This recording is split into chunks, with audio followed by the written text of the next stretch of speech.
Quelque chose se cache là-bas. Les branches frémissent, le sol tremble. Ça se rapproche. Les créatures tout autour s'enfuient pour sauver leur vie. Et le voilà, notre premier prétendant. Non, pas ce dinosaure géant, regarde juste là. L'incroyable... Il vaut mieux que tu lises toi-même son nom sur l'écran. Le nom de ce petit bonhomme signifie « oiseau à dents et à yeux ». Mais nous le surnommerons « colis » car c'est un dinosaure pas plus gros qu'un colibri. Et il pouvait probablement aussi voler comme un colibri. Il fonce à travers la jungle en esquivant chaque petite branche et feuille sur sa trajectoire. Grâce à sa taille, il est incroyablement agile et rapide. La seule preuve que nous ayons de l'existence de ce dinosaure est un minuscule spécimen de crâne trouvé en Birmanie. Il fait à peu près la taille d'un cachet d'aspirine et a été conservé dans l'ambre pendant près de 100 millions d'années. Ce fut une découverte révolutionnaire, puisque les scientifiques ont considéré Collie comme le plus petit dinosaure jamais trouvé. Il aurait vécu pendant l'ère mésozoïque il y a environ 66 à 250 millions d'années. Le crâne était si bien conservé que les scientifiques ont pu distinguer un bec qui grimaçait avec des dents. Ils ont aussi pu constater que le petit dinosaure avait probablement des yeux énormes pour sa taille, ce qui n'est pas plus mal pour... Regarde, près de cet arbre, fais un zoom avant. Nous y voilà. Impossible de se méprendre sur ses griffes acérées et son dard venimeux affûté comme une aiguille. Oui, les scorpions vivaient aussi à l'époque des dinosaures. Et même avant, ces arachnides terrifiants remontent à plus de 400 millions d'années. Le petit dino colibri s'agite en essayant de trouver quelque chose à manger. Et bingo! Le scorpion s'approche sans voir le mini-dinosaure qui le traque. Le scorpion n'est absolument pas conscient qu'il se sert pratiquement lui-même sur un plateau d'argent. Même avec pas moins de 5 paires d'yeux, les scorpions ne voient pas très bien. Quant à Collie, il avait probablement une excellente vision grâce à ses grands yeux. Le dinosaure remporte un point dans ce domaine. Collie braque son regard sur Scorpie et s'élance en un clin d'œil. Mais que se passe-t-il? Le scorpion esquive le mouvement du dinosaure et se précipite dans l'arbre. Chacune des deux créatures marque un point pour sa vitesse, car elles sont aussi rapides l'une que l'autre. Mais comment l'arachnide griffu a-t-il su que le dinosaure était sur le point de frapper? Il ne voit peut-être pas très bien, mais les scorpions peuvent sentir les vibrations sur le sol et même dans l'air. Collie essaie encore et encore, mais Scorpie sait déjà ce qui va se passer. La terreur à 8 pattes mérite un point pour ce 6e sens. Le scorpion se précipite vers le haut de l'arbre et atteint une branche nivelée. Les deux s'affrontent, c'est l'heure de l'épreuve de force. Aucun des deux ne frémit, chacun observe l'autre attentivement, essayant d'anticiper son prochain mouvement. L'oiseau marque 2 points car il peut frapper à la fois depuis les airs et le sol. Scorpie n'obtient qu'un point car il est limité à l'arène terrestre. Ce qui fait 4 à 3 en faveur du dinosaure. Et c'est à ce moment-là que quelque chose attire l'attention des deux adversaires. Boum! Un volcan entre en éruption derrière eux. Tous les autres dinosaures et animaux s'enfuient en courant. Mais pas ces deux-là. C'est alors que Collie saisit sa chance. Le dinosaure charge et donne un coup de bec au scorpion, avant même qu'il ne puisse réagir. Mais en vain, le squelette d'un scorpion se trouve à l'extérieur de son corps, agissant comme une armure complète. Un point pour Scorpie et ils sont maintenant à égalité, 4 à 4. Dans un scénario comme celui-ci, le dino colibri a définitivement l'avantage et peut rester sur l'offensive. Scorpie devra rester vif en défense s'il veut sortir vivant de ce face-à-face, et un autre point pour l'oiseau. C'est alors que le scorpion comprend la stratégie de son adversaire. Collie s'envole plusieurs fois avant de plonger pour mordre. Alors quand le moment est venu, hop, le scorpion lance son dard droit sur Collie. Pause, décortiquons leur équipement. Collie a des griffes acérées pour saisir son adversaire. Un point, et un bec garni de dents pointues, un point de plus. Mais regarde ce scorpion, on dirait qu'il a été conçu pour se défendre et attaquer d'autres créatures. Des pinces géantes, des pièces buccales tout aussi monstrueuses, 8 pattes rapides pour s'agripper aux objets, et bien sûr, la pièce maîtresse, ce dard en forme d'aiguille, relevé en arrière comme une fronde, prêt à injecter du venin toxique dans une proie malchanceuse. Cela fait 4 points pour Scorpie, ce qui lui donne une avance d'1 point pour un score de 8 à 7. Et le dard va directement dans l'aile de Collie. Mais le dinosaure est indemne. Scorpie a visé juste un poil à côté. Le dard a percé les plumes de Collie, mais il n'a pas touché sa peau. Avant que l'oiseau ne puisse s'élancer à nouveau, un gros rocher enflammé vole dans les airs et brise l'arbre entier. Les deux prétendants sont projetés dans les airs et atterrissent dans une flaque d'eau en contrebas. Tous les arbres et la végétation sont en train de brûler. Le ciel est sombre et couvert de fumée et de cendres. D'autres créatures continuent de courir et manquent de les piétiner. Le scorpion se met en position. Le dino-collie fléchit ses ailes, mais ne semble pas pouvoir voler. On dirait qu'il va devoir finir ce face-à-face au sol. Le scorpion a enfin l'avantage. Ramène-toi! Le scorpion le poursuit, mais le dinosaure est rapide et agile. Il est capable de faire des virages serrés et danse pratiquement autour du scorpion. Oh oh, la lave s'invite sur le ring. Elle s'écoule juste derrière eux. Ce n'est qu'une question de temps avant qu'ils ne soient submergés. Les deux adversaires courent aussi loin que possible, mais Scorpi mange la poussière du dinosaure. Les scorpions sont plutôt rapides pour leur taille, mais le corps aérodynamique de Collie lui permet de filer à travers la jungle comme une flèche. Un point pour le dinosaure et nous sommes à égalité à 8 partout. Collie parvient à courir le long d'un arbre brisé et tente de prendre son envol. Il plane un peu, mais retombe au sol. Vite, cache-toi dans ces buissons. Mais attention, l'oiseau n'est pas seul. Voici un 1000 pattes géant. Ce dernier se faufile par derrière et piège Collie entre ses nombreux membres ondulants. Ses mâchoires s'entrechoquent. Elles sont géantes par rapport aux petites dents de l'oiseau. Il est sur le point de déchiqueter Collie quand, soudain, Scorpi sort de nulle part pour finir ce qu'il a commencé. Mais le monstre aux milliers de pattes ne recule pas. Il balance l'extrémité de sa queue et renverse le scorpion. Pendant tout ce temps, nos trois compères ont oublié la lave qui se rapproche. La coulée enflammée est sur le point d'engloutir le mille-pattes. Mais la créature s'en aperçoit juste à temps et s'enfuit en courant. Collie et Scorpi remportent chacun un point pour avoir supporté cette épreuve de force supplémentaire et inattendue. Le scorpion et l'oiseau se relèvent et font de leur mieux pour échapper à la lave. Mais comme ils sont tous les deux épuisés, c'est la course la plus lente de tous les temps. La lave embrasse tout, partout où elle passe. Le ciel est noir de cendres. On dirait que la nuit est tombée. C'est une bonne chose que les scorpions soient des créatures nocturnes. Ils peuvent chasser, manœuvrer et se déplacer la nuit, alors que de nombreux animaux sont désavantagés par une visibilité si limitée.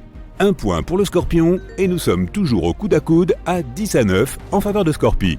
Les scorpions sont plutôt des chasseurs qui attendent en embuscade. Ils ne poursuivent pas leur proie comme le font par exemple les loups. Confiant dans sa victoire, Scorpi trouve un joli trou sombre pour se poser et reprendre son souffle. Et juste à ce moment-là, quelque chose se glisse derrière lui. Le scorpion ressent les vibrations et se retourne. Mais il est accueilli par deux yeux menaçants qui fixent les tréfonds de son âme. Imagine que tu traînes quelque part dans les forêts d'Australie. Tu as soif, alors tu vas au ruisseau le plus proche. Soudain, tu sens que tu as le nez qui coule. C'est étrange, car tu es en parfaite santé. Tu t'arrêtes et tu attends. Quelques secondes plus tard, ton nez te démange. Quelques minutes plus tard, tes yeux pleurent.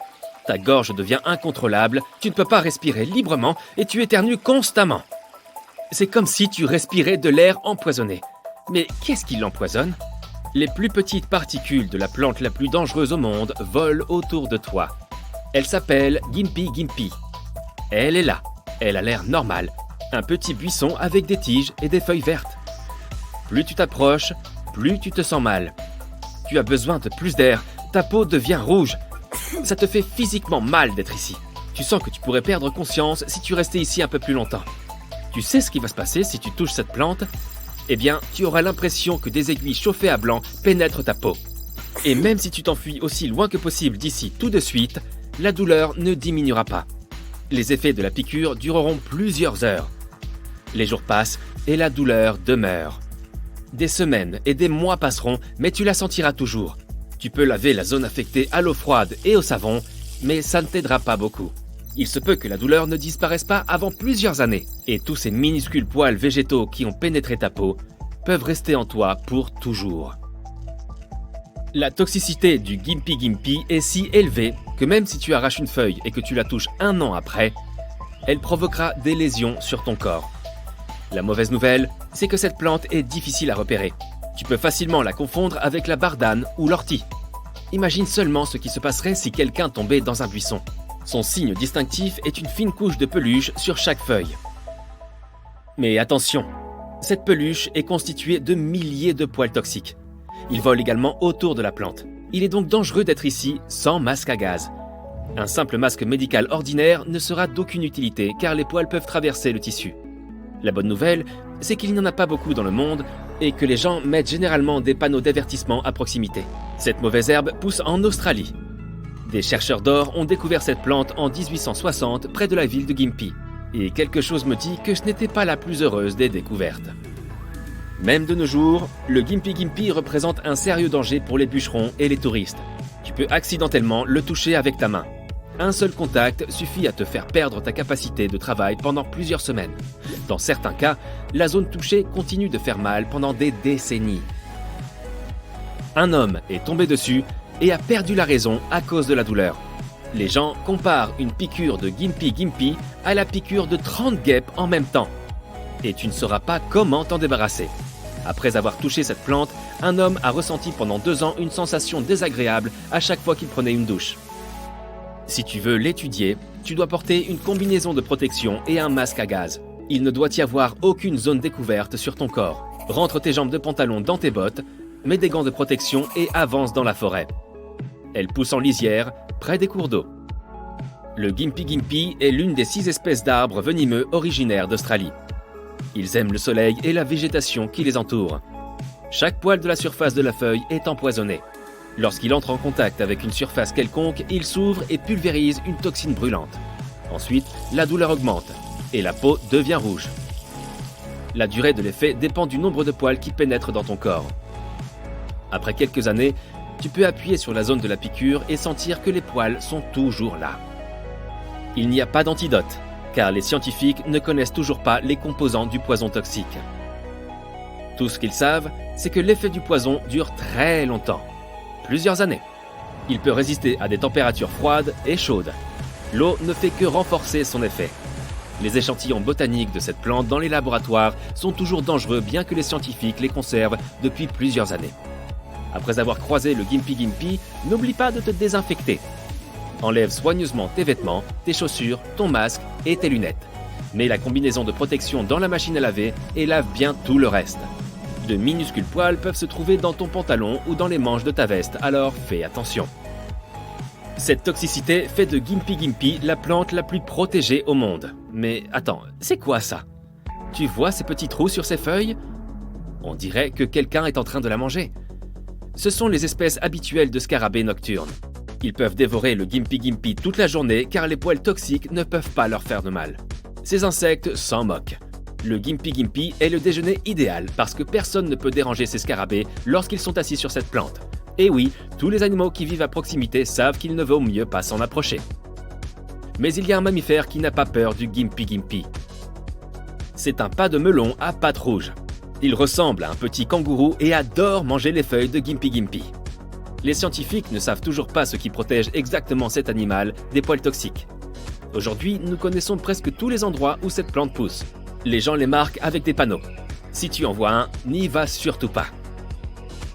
Le Gimpy Gimpy est une plante terrible, mais que dirais-tu d'une plante qui peut prendre le contrôle du monde entier et détruire toutes les récoltes? Elle n'a pas besoin de conditions favorables pour se développer. Elle peut survivre sous la pluie, dans des endroits arides sous le soleil brûlant, ou à des températures basses et élevées. On l'appelle la berce du Caucase. Si la graine de cette plante se retrouve dans un potager ou un champ de blé, elle délogera tous ses concurrents en quelques semaines. Le vent peut souffler sur les graines de la berce du Caucase et les propager vers les territoires les plus proches. Cette plante peut détériorer les écosystèmes du monde entier. Elle pousse plus vite que ce que les gens parviennent à la détruire. Si tu vaporises du poison sur les feuilles, elle ne s'en soucie même pas. Si tu laisses des coléoptères parasites entrer dans le territoire de la berce du Caucase, elle ne s'en soucie pas non plus. Elle se multiplie très rapidement et vit plus longtemps que de nombreuses plantes. Elle peut atteindre la hauteur d'une maison à un étage et s'enfoncer profondément dans le sol avec ses racines. Il est aussi dangereux de la toucher avec les mains. Cela peut provoquer des rougeurs sur la peau et le moins que l'on puisse dire, c'est que ce n'est pas agréable. C'est pourquoi il est si difficile de lutter contre elle. Elle détruit toutes les plantes, les buissons et les fleurs à proximité. Les scientifiques n'arrivent toujours pas à créer un poison efficace pour combattre ce monstre vert.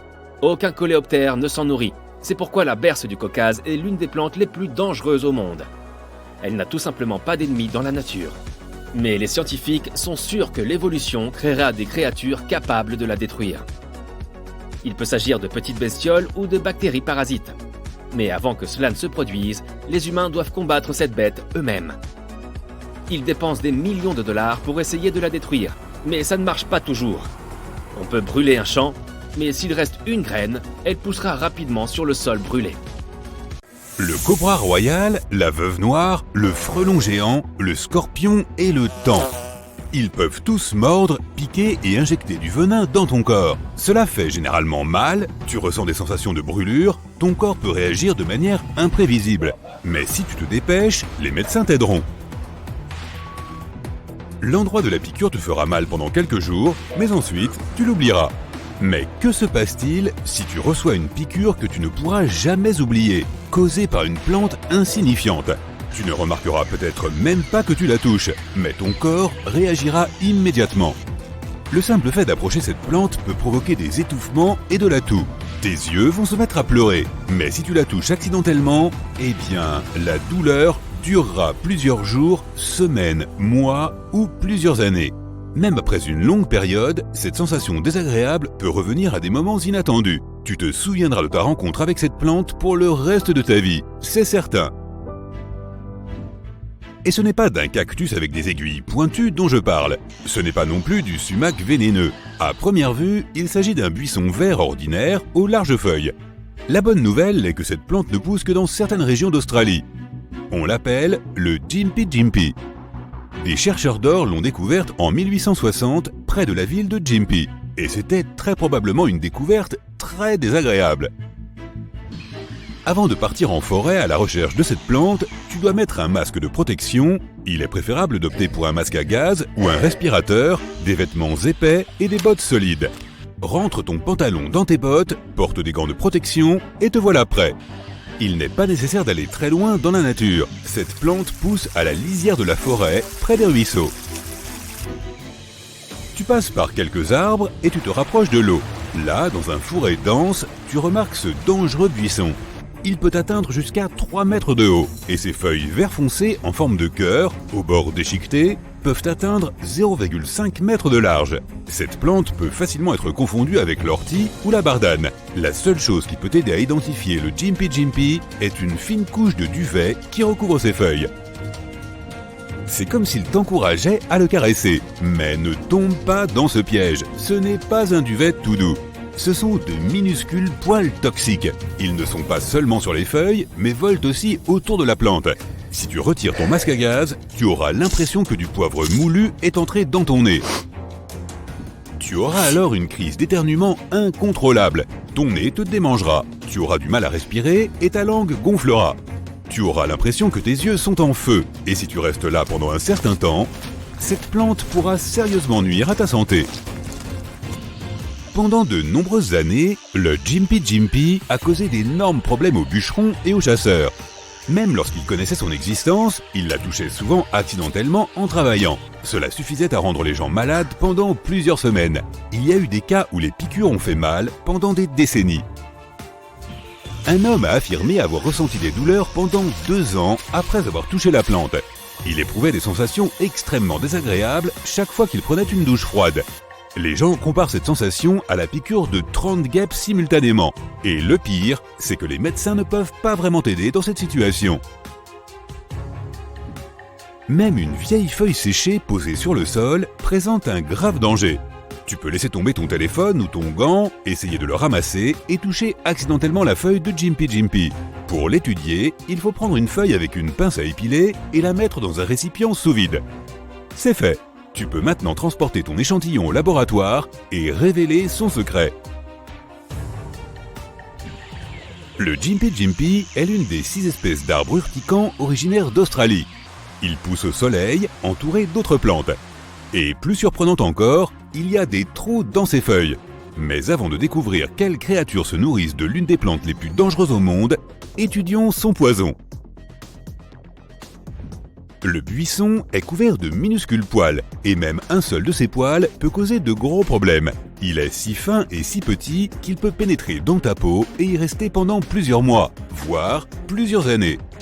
L'eau ne l'élimine pas, elle ne fait que renforcer l'effet du poison.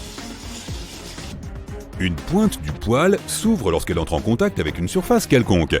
Elle injecte alors une toxine puissante. Après cela, tu ressens une sensation de brûlure. Une demi-heure plus tard, la sensation empire. Ta peau se met à pulser et devient rouge. Tu ne sais jamais combien de temps l'effet va durer. Tout dépend du nombre de poils avec lesquels tu es entré en contact. Mais quelle est précisément cette toxine ? Comment peut-elle causer autant de problèmes ? Les scientifiques ne le savent toujours pas avec certitude. Ils ne peuvent pas dire quel composant du poison provoque les brûlures. L'effet de la toxine dure longtemps. Les températures élevées ou froides ne l'arrêtent pas.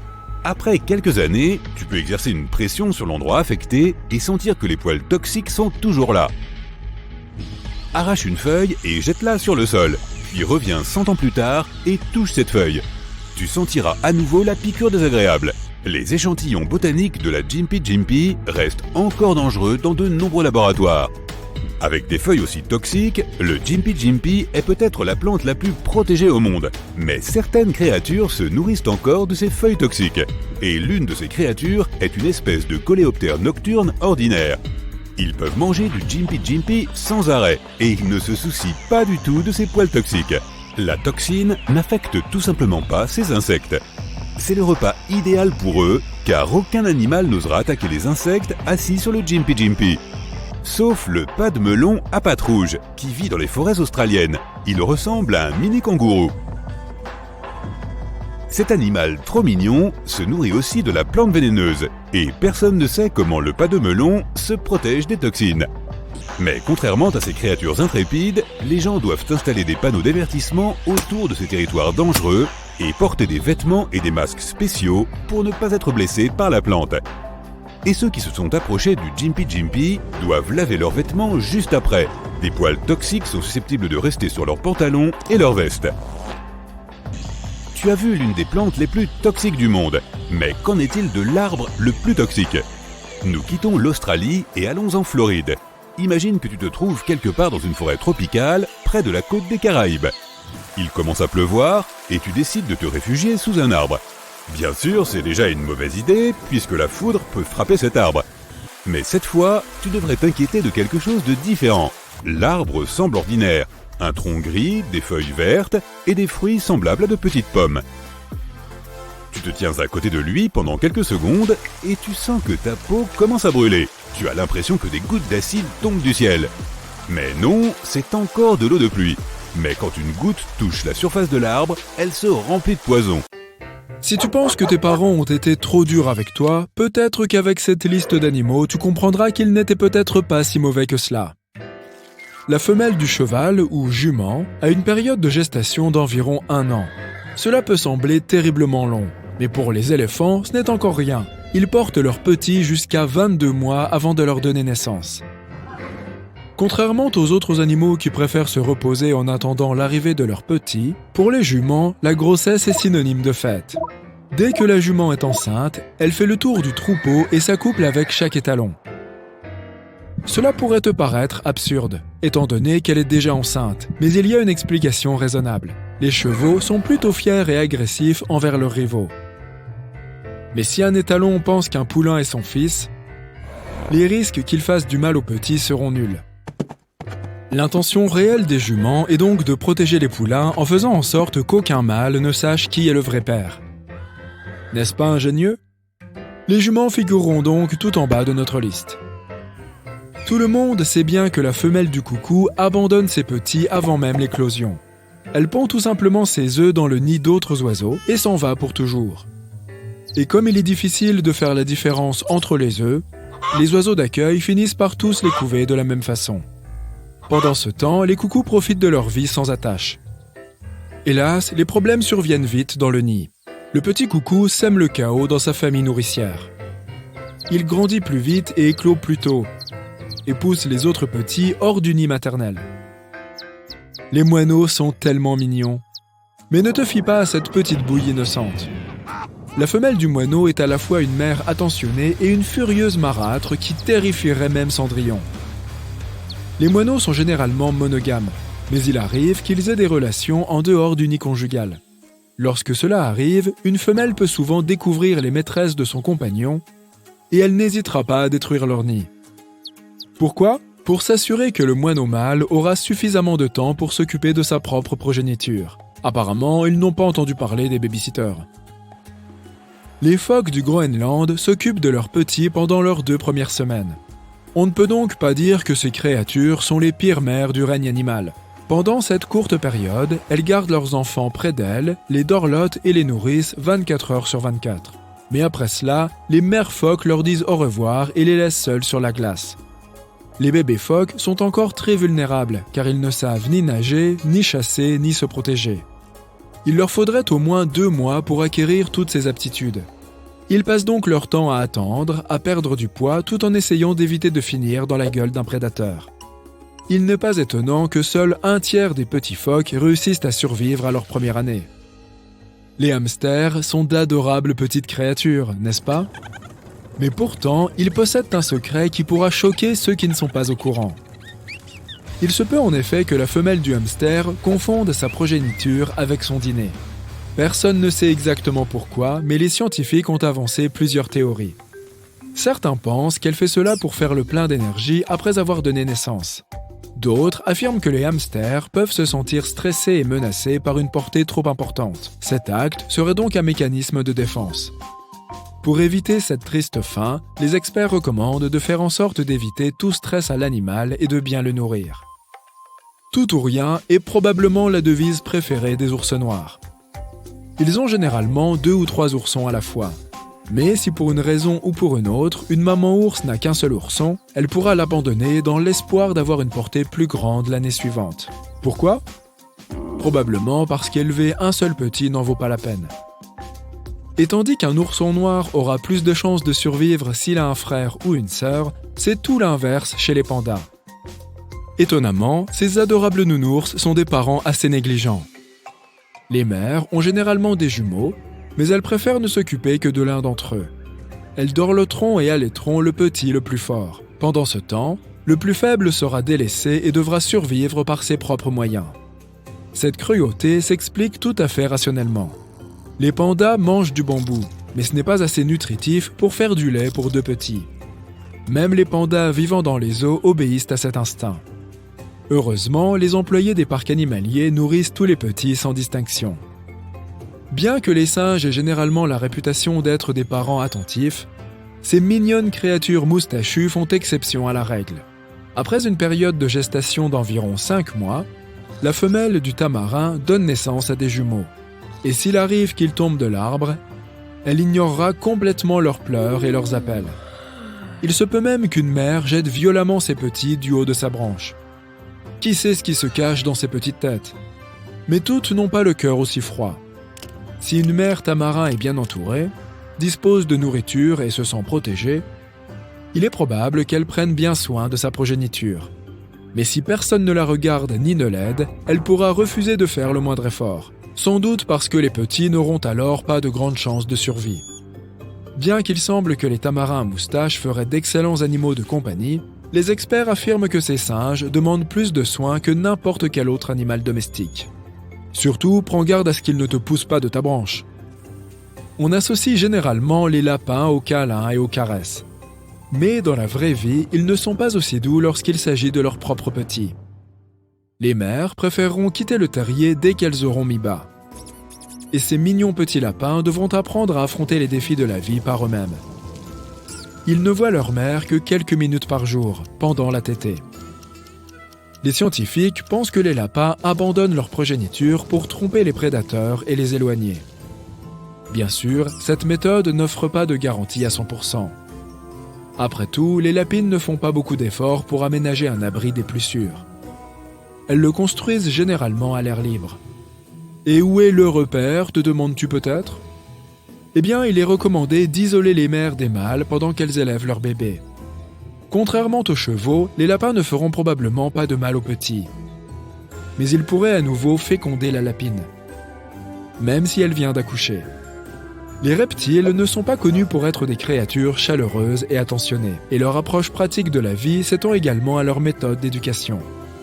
Les 5 à longue queue ne font pas dans la demi-mesure en matière d'autoprotection. Cette espèce de saurien mangera ses propres œufs si trop de prédateurs se rassemblent autour de son abri. La mère ne fera aucun effort pour repousser le danger. Les lions, les éléphants et les ours. 3 des membres les plus majestueux, mais aussi les plus intimidants du règne animal. Pourrait-il y avoir quelque chose qui intimide ces créatures? Tu pourrais être surpris. Commençons par le roi universellement reconnu des animaux, le lion. Certains prétendent que ce gros chat de la savane a peur de la substance la plus vitale connue de l'homme. Un petit indice, elle couvre 70% de la surface de la Terre. Vraiment, le lion aurait peur de l'eau? Non, c'est un mythe. Les lions aiment se baigner, notamment car cela leur permet de se rafraîchir. Cela a du sens lorsque l'on pense au climat auquel ces créatures doivent faire face. Les températures, dans un climat de savane, vont de 20 degrés à 30 degrés. Nous les humains avons très envie d'aller à la plage dès que le temps est chaud, alors pourquoi devrions-nous nous attendre à quelque chose de différent de la part du lion? Surtout si l'on considère que ces créatures présentent généralement un poids compris entre 127 et 190 kg, doublé d'un épais manteau de fourrure. L'ironie de ce mythe, qui stipule que les lions ont peur de l'eau et qu'ils sont en fait d'excellents nageurs. Il en va de même pour tous les autres grands félins de ces climats chauds, comme les tigres, les léopards, les jaguars et les oslots. Ce sont en fait les grands chats des climats froids qui font de leur mieux pour éviter l'eau. Cela s'applique à des félins comme les chats sauvages, les lynx et les léopards des neiges. Ces derniers vivent dans le biome froid de la toundra alpine, une zone rocheuse et montagneuse. Les températures y descendent jusqu'à 1 degré. Encore une fois, il est parfaitement logique que ces grands chats des climats froids redoutent l'eau. Mouiller leur pelage réduirait leurs chances de conserver leur chaleur. Mais il ne faut pas chercher bien loin pour comprendre d'où vient le mythe affirmant que les lions ont peur de l'eau. En fait, il y a de fortes chances que la raison se trouve près de ton écran d'ordinateur en ce moment même, sautant partout et faisant des bêtises. C'est vrai, nous avons peut-être sauté un peu trop vite à la conclusion que certains aspects comportementaux de nos propres chats de compagnie correspondraient à ceux d'un lion. Les chats domestiques, bien qu'apparentés à tous les grands félins mentionnés précédemment, ne descendent pas directement d'eux. Ils se sont plutôt développés sur des millions d'années à partir d'un seul ancêtre sauvage qui existe encore aujourd'hui dans la nature, le chat sauvage d'Afrique. Comme l'eau n'est pas abondante en Afrique du Nord et au Moyen-Orient, ces chats n'y ont pas été beaucoup exposés. Et comme leurs descendants, ils ne l'apprécient que pour la boire. Comme tu le vois probablement avec ton animal de compagnie, ils se baignent rarement et interagissent peu avec l'eau en général. Heureusement pour eux, ils n'en ont pas besoin. Ces félins domestiques utilisent leur langue pour se nettoyer. Elle est munie de minuscules papilles en forme de crochet qui aident les chats à faire disparaître les nœuds et à garder leur pelage propre, bien odorant et dans un état généralement impeccable. Les chats en général sont des créatures farouchement individualistes. Et tu es peut-être en train de t'insurger devant ton écran parce que ton chat, lui, adore l'eau et c'est tout à fait possible. Certains chats aiment même jouer avec, par exemple, les gouttes du robinet ou les bulles dans ton bain. Il existe des races spécifiques de chats domestiques connues pour apprécier la vie aquatique plus que d'autres. Le turc de Van, par exemple, qui est aussi connu sous le nom approprié de chat nageur. On pense que cette race a développé une affinité pour l'eau en nageant dans le lac Van pour se rafraîchir. Ce lac se trouve dans la région où ces animaux ont évolué. Passons maintenant à un problème auquel un chat n'a absolument pas à faire face. As-tu déjà entendu parler de la musophobie? Également connue sous le nom de suriphobie, ces deux mots désignent une peur des souris et des rats. Il existe une croyance populaire selon laquelle l'éléphant souffre de cette phobie. Cet animal mesure environ 3 mètres et pèse 4000 kg. Et il aurait peur d'une créature qui ne mesure que 10 cm et pèse moins de quelques grammes? Comment cette croyance est-elle apparue? Eh bien, le fondement de cette rumeur repose sur la possibilité que les éléphants soient bel et bien paranoïaques à l'idée que les souris puissent grimper dans leur trompe. Si une souris réussissait à le faire, il y aurait un risque qu'elle provoque une irritation et un blocage à l'intérieur de celle-ci. Sans vouloir être rabat-joie, il semble que cette croyance soit aussi un mythe. Les chercheurs affirment qu'il n'y a aucune preuve concrète qui suggère que les éléphants aient peur des souris. Tout au plus, concèdent-ils que l'animal gigantesque peut parfois prendre peur à l'apparition soudaine du petit rongeur, ce qui est exactement la même chose pour nous. Les experts affirment également que même si une souris parvenait à s'introduire dans la trompe d'un éléphant, ce dernier pourrait la faire ressortir sans effort d'un simple souffle d'air. Il existe également des preuves que dans la plupart des cas, l'animal n'est pas dérangé par les rongeurs et autorise même les souris à grimper sur sa tête et sa trompe.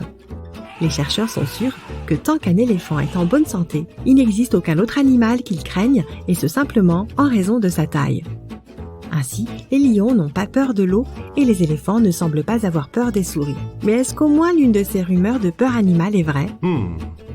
Serons-nous tout aussi déçus en nous intéressant à la question de savoir si l'ours a une peur légitime ?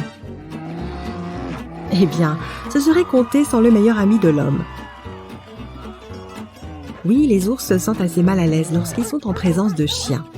Et ce malgré une parenté génétique éloignée avec eux. Lorsque les deux créatures se rencontrent, le chien est capable de poursuivre, d'intimider, de coincer ou de contrarier l'ours. Quant au puissant animal, il essaiera plutôt d'éviter tout affrontement avec le chien. Il existe même une race de chiens finlandais connue sous le nom de chien d'ours de Carélie. Cette espèce est spécialement employée pour tenir tête aux grands animaux comme les ours. Ce chien a un excellent sens de l'orientation, une grande souplesse et maîtrise de son corps, du courage, un bon odorat et de la persévérance. Cela signifie-t-il que tu peux te promener avec ton chien dans une zone connue pour abriter des ours et te sentir absolument serein et confiant grâce à la présence de ton fidèle compagnon ? Pas vraiment. Même si les ours peuvent être nerveux en présence de chiens, il ne faut pas oublier leur taille ni leur puissance. L'ours noir américain peut atteindre une hauteur de près de 2 mètres et peser jusqu'à 300 kilos.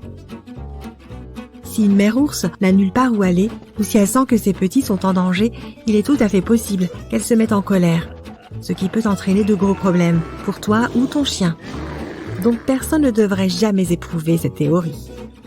Au lieu de cela, si tu prévois un jour de visiter une région inconnue avec ton chien, tu devrais d'abord te familiariser avec la faune que tu pourrais y rencontrer. Parce que tu ne sais jamais ce qu'un ours fera lorsqu'il te remarquera avec ton toutou, surtout si l'on tient compte de leur légère cynophobie, qui est le nom donné à la peur des chiens. Au moins, nous avons réussi à trouver une véritable peur d'un autre animal parmi ces 3 cadors de la chaîne alimentaire.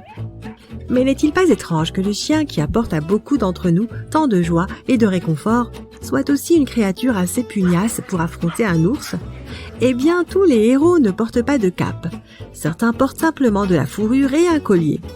Et tant qu'on y est, pourquoi ne pas jeter un coup d'œil à ce qui effraie nos fidèles compagnons à fourrure ? T'es-tu déjà demandé pourquoi ton chien était mal à l'aise lorsqu'il entend des bruits forts ? Le degré de peur diffère chez chaque chien. Mais c'est la simple imprévisibilité du tonnerre et des éclairs ou des fortes détonations qui accompagnent les feux d'artifice qui provoquent le malaise de ton chien. L'incapacité à comprendre ce qui provoque ce bruit assourdissant peut pousser ton chien à trembler, à rentrer sa queue entre ses pattes ou même à s'enfuir de la maison. Une autre situation qui peut vraiment effrayer vos fidèles animaux de compagnie est lorsque nous les laissons tout seuls. Cela peut malheureusement devenir un cauchemar pour tes voisins, car un symptôme courant de cette peur est l'aboiement excessif. Cette peur peut aussi causer des problèmes plus près de chez toi. Tu t'es déjà demandé pourquoi ton chien avait mâchouillé ton canapé ? Ces accidents d'apprentissage sont typiques lorsqu'un chien souffre d'anxiété liée à la séparation. Mais tu ne peux pas rester longtemps en colère contre ton chien, n'est-ce pas ? Ton meilleur ami se rattrapera lorsque vous croiserez un ours. Incroyable mais vrai, les paresseux peuvent retenir leur souffle plus longtemps que les dauphins. Ils ralentissent tellement leur rythme cardiaque qu'ils peuvent rester sous la surface jusqu'à 40 minutes. Contrairement aux poissons, les dauphins et les baleines sont des mammifères aquatiques, ce qui signifie qu'ils ne peuvent pas respirer sous l'eau. Quand il s'agit de respirer, ils sont plus semblables à nous qu'aux poissons. Ils possèdent des poumons et respirent au moyen d'un orifice appelé l'évent. Lorsqu'ils sont sous la surface, ils retiennent leur souffle jusqu'à ce qu'ils puissent remonter pour respirer. Les dauphins peuvent rester sous l'eau pendant 10 minutes. Un cachalot peut retenir sa respiration pendant 90 minutes. Tandis que l'éléphant de mer détient le record parmi les mammifères aquatiques et peut rester sous l'eau pendant 2 heures sans avoir à remonter. Il existe une guêpe si minuscule, plus minuscule encore qu'une tête d'épingle, qu'elle fait presque la taille d'une amibe, sachant que les amibes sont composées que d'une seule cellule. Cette guêpe possède les mêmes parties du corps que le reste des insectes, ailes, cerveau, yeux, etc. Mais c'est une version vraiment microscopique d'un insecte, puisqu'elle ne mesure que 0,2 mm de long. Le plus petit insecte adulte que nous connaissions est une guêpe parasite au nom bien complexe. Il s'agit des mimaridés. Les mâles n'ont pas d'ailes, ils sont aveugles et ne mesurent que 0,1 mm. Ce n'est pas un hasard si chaque espèce animale a des couleurs et des motifs différents. C'est notamment pour les aider à se distinguer entre eux lorsqu'ils cherchent leur partenaire d'accouplement potentiel ou pour avertir les prédateurs qu'ils sont venimeux, en espérant qu'ils comprennent le message. Ensuite, il y a les prédateurs furtifs comme les tigres. Il est très important pour eux de rester invisibles car cela fait toute la différence. Si leur proie les voit venir de loin, pas de dîner ce soir. Mais alors, pourquoi les tigres sont-ils oranges ? Pour nous, l'orange est une couleur utilisée pour les choses qui doivent être très visibles. Par exemple, pour les gilets de sécurité ou les cônes de signalisation.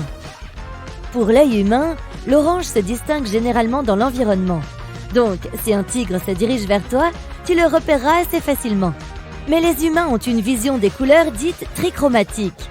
Lorsque la lumière de ton environnement entre dans ton œil, elle frappe la rétine, une fine couche située à l'arrière de celui-ci. Pour traiter cette lumière, la rétine utilise deux types de récepteurs de lumière, les bâtonnets et les cônes.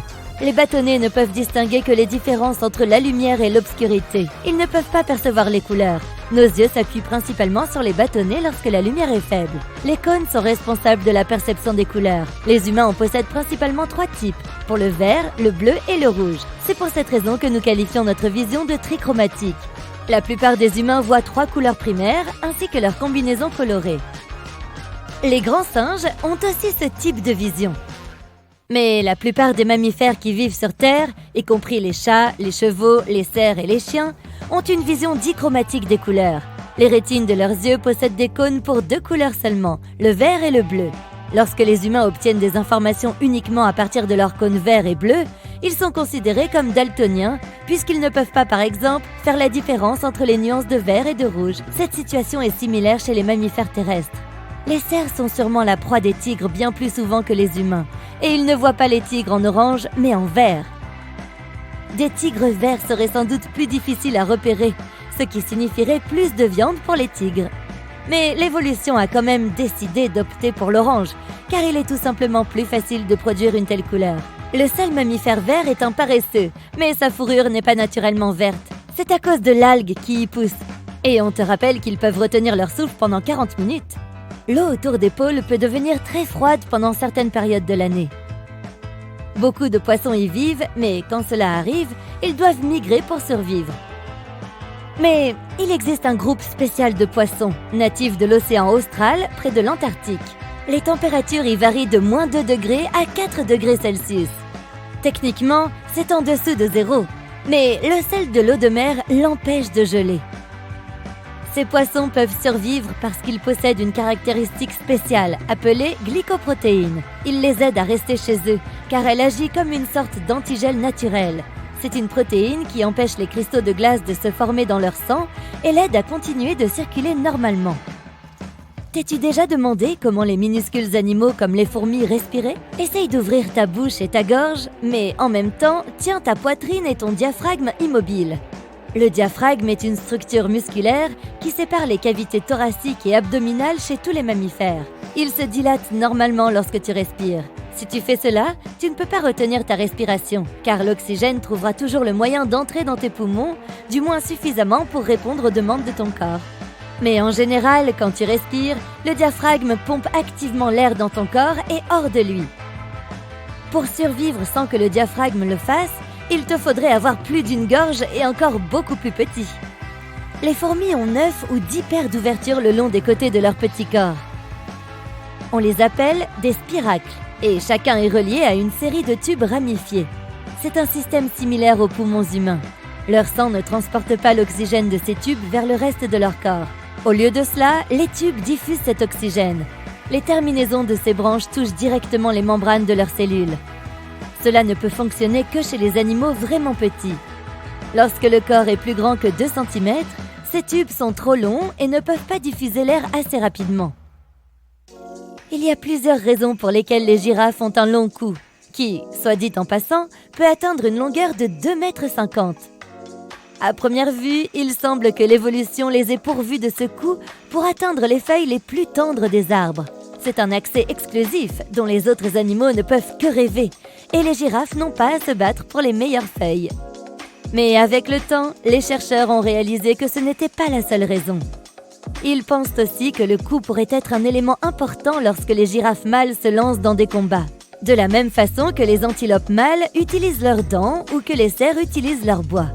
Plus le cou est épais, plus les chances de gagner le combat sont grandes. Certains insectes jouent à l'opossum lorsqu'il y a un prédateur à proximité. Par exemple, lors d'une expérience, des scientifiques ont observé un fourmillon à l'état larvaire. Il a été capable de faire le mort pendant 61 minutes. En quoi cela peut-il être utile ? Eh bien, mettons que tu sois dans un jardin où tu vois un tas de buissons identiques avec des fruits. Tu vas vers le premier buisson et tu commences à cueillir et à manger les fruits. Miam, c'est si simple! Et tu le fais relativement vite.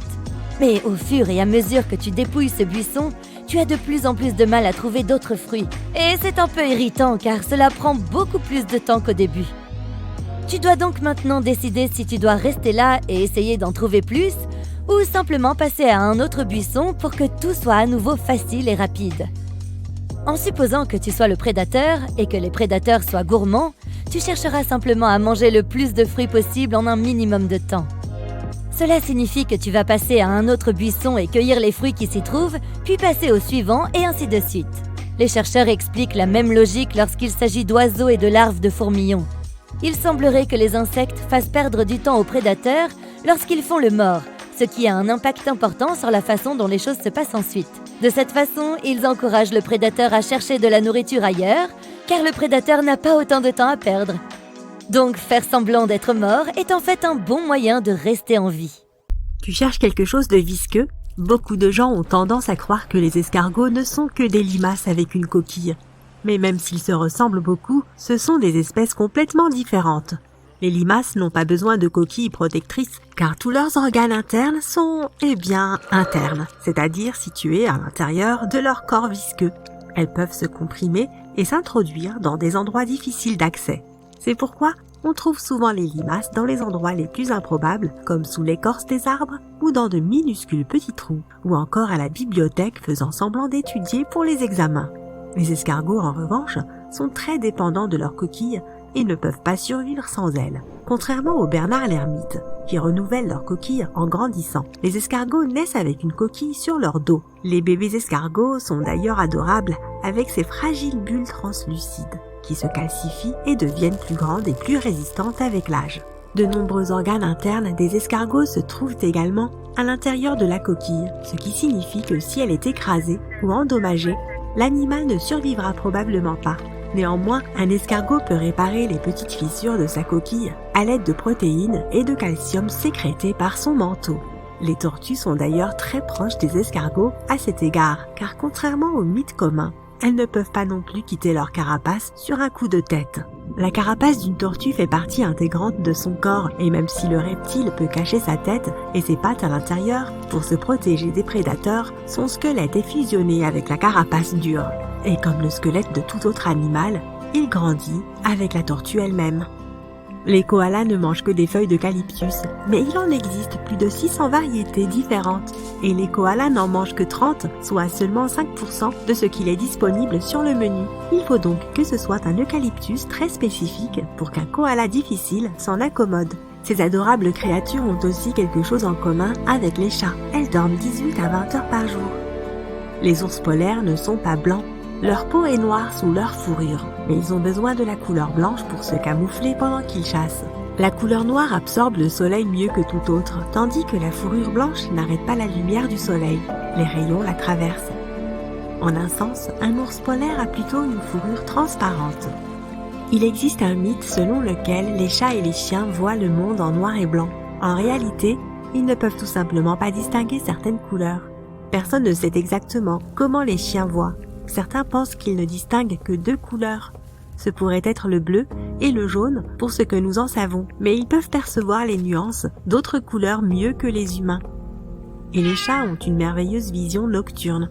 Ils ont besoin d'environ 7 fois moins de lumière qu'un humain pour voir dans l'obscurité. On pensait que les girafes étaient muettes, mais on a récemment découvert qu'elles émettaient des sons à basse fréquence la nuit pour communiquer entre elles. Le jour, elles ne disent pas un mot et s'avertissent mutuellement du danger d'une manière très inhabituelle, en remuant leurs sourcils très développés.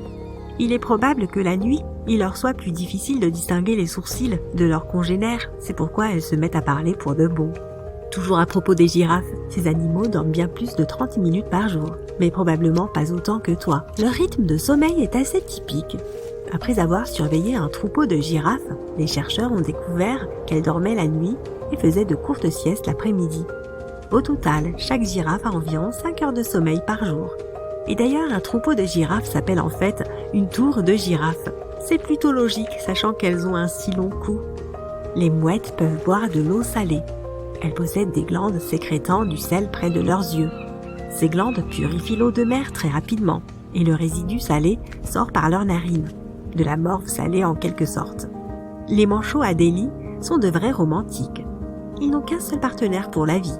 Le mâle offre un caillou lisse à la femelle pour fonder une famille, un peu comme une bague de fiançailles. Mais comme chez les humains, la femelle pingouin peut refuser le cadeau. En parlant d'amour animal, les renards aussi sont romantiques. Les mâles font de bons pères et maris, et ils sont dévoués à leurs proches pour la vie. Ils prennent soin des femelles et enlèvent même les puces de leur fourrure. Ils améliorent le terrier et participent activement à l'éducation de leurs petits. Les dauphins peuvent dormir avec un œil fermé et l'autre ouvert. Une moitié du cerveau se repose et rêve pendant que l'autre moitié scanne l'environnement à la recherche de signes de danger. Le cerveau parfait pour dormir pendant les cours et les réunions ennuyeuses. De plus, les dauphins contrôlent manuellement leur respiration. Si les deux parties de leur cerveau dormaient en même temps, ils pourraient tout simplement se noyer. Les loutres de mer sont les dormeuses les plus adorables du règne animal. En été, à cause de la chaleur, les loutres de mer passent tout leur temps dans l'eau. Elles nagent sur le dos et dorment dans cette position. Les bébés dorment sur le ventre de leur mère et les adultes se tiennent par les pattes pour ne pas être séparés par les courants. Les autruches n'enfouissent pas leur tête dans le sable lorsqu'elles se sentent menacées. En fait, elles n'enfouissent jamais leur tête. Ce mythe s'est répandu à cause de la célèbre expression « faire la politique de l'autruche ». En réalité, les autruches creusent des trous dans le sable pour leurs œufs, car ce sont des oiseaux incapables de voler. Pour s'assurer qu'ils sont uniformément chauffés, les autruches y plongent leur tête afin de tourner les œufs de temps en temps. Mais ces animaux ont quand même une certaine propension à la fuite. Lorsqu'elles font face à une menace, elles peuvent se laisser tomber sur le sable et y rester parfaitement immobiles, en faisant semblant de ne pas être en vie. Selon une croyance populaire erronée, les requins ne pourraient respirer qu'en se déplaçant, car la natation les aide à pousser l'eau à travers leurs branchies. Bien que de nombreux types de requins soient effectivement conçus ainsi, beaucoup d'autres, comme les requins nourrices, qui arpentent les hauts fonds, n'ont pas besoin de nager pour pomper de l'eau riche en oxygène vers leurs branchies. Toutefois, tous les requins sont dépourvus de vessie natatoire, donc s'ils arrêtent de nager, ils vont probablement couler au fond de l'eau. Mais heureusement, le corps d'un requin ne peut pas être comprimé. C'est pourquoi les descentes ou les remontées rapides sont sans danger pour eux. Des scientifiques du Japon ont fait écouter des enregistrements audio à des chats pour prouver qu'ils étaient réellement dédaigneux. Dans ces enregistrements, les propriétaires des chats les appelaient par leur nom. Les pupilles des chats se dilataient et les animaux bougeaient leur queue, leurs pattes ou leurs oreilles. Ils entendaient donc les appels, mais y répondaient rarement. C'est une question d'évolution. Les chats sont devenus proches des humains parce qu'ils étaient attirés par les souris qui mangeaient nos céréales. Ils ont vécu auprès des gens, mais n'ont jamais réellement été apprivoisés. Et pourtant, nous continuons à les nourrir. Les oiseaux sont en fait parmi les derniers survivants des dinosaures. Ils ont évolué à partir des théropodes, les dinosaures qui couraient sur deux pattes. Donc lui, techniquement, le T-Rex est un cousin éloigné du poulet, de l'autruche et même du colibri. En réalité, les flamants roses sont blancs, mais ils prennent cette teinte rose grâce au bêta-carotène, un pigment qui se trouve dans les algues et les crevettes dont ils se nourrissent. Toi aussi, tu peux changer la couleur de ta peau. Si tu manges beaucoup de carottes, elle deviendra légèrement orange. Cela se produira à cause de la forte teneur en bêta-carotène du légume. Les marins du monde entier ont parlé des calmars géants qu'ils ont rencontrés lors de leur voyage. Pendant de nombreuses années, les scientifiques ont considéré que les monstres aux longs tentacules étaient un mythe. Mais en 2004, la première photo d'un calmar géant a été réalisée. Ils existent réellement. Les scientifiques ont mesuré un animal de près de 13 mètres. Les moustiques piquent vraiment certaines personnes plus que d'autres. Les humains les plus attirants pour eux sont ceux qui ont du sang de type O. De plus, ces insectes ont une très bonne vue. Ils sont attirés par les couleurs vertes, noires et rouges. Alors vérifie la couleur de tes vêtements avant d'aller faire du camping. Tu peux mettre un requin en transe pendant 15 minutes. Pour cela, tu dois caresser le nez de l'animal avec ta main. Cette sorte d'hypnose est appelée immobilité tonique et se produit grâce aux récepteurs présents dans le nez du requin. Lorsqu'on les caresse, les récepteurs envoient de nombreux signaux et le cerveau du requin est incapable de tous les traiter. C'est comment tu es censé t'approcher suffisamment d'un requin pour lui frotter le nez. Les éléphants n'ont pas peur des souris en soi, mais ces animaux massifs ont une mauvaise vue et ils se déplacent assez lentement. C'est pourquoi ils peuvent être effrayés par un oiseau ou une petite créature, comme une souris, qui passe devant eux. C'est juste l'élément de surprise, rien de plus. Le caméléon peut changer de couleur, mais il ne le fait pas pour se camoufler. Le changement de couleur aide l'animal à réguler sa température et à communiquer avec ses pairs. Lorsque la plupart des chiens allaitent, leur langue pend de leur bouche. C'est pourquoi beaucoup de gens pensent que c'est ainsi qu'ils transpirent. En réalité, les glandes sudoripares des chiens sont situées sur les coussinets de leurs pattes. De plus, il y a d'autres glandes sudoripares sur tout leur corps. Les chiens allaitent pour faire évaporer l'humidité de leur voie nasale, de leur langue et de la paroi de leurs poumons. Cela les aide aussi à se rafraîchir. Tu veilles sans doute à laisser les guêpes tranquilles, mais ne sois pas si sûr qu'elles en feront de même avec toi. Les abeilles respectent tes limites, et si tu ne les déranges pas, elles ne te feront pas de mal. Mais les guêpes, pour leur part, sont parfois de si mauvaise humeur qu'elles peuvent te piquer, même si tu ne fais que passer près de leur nid.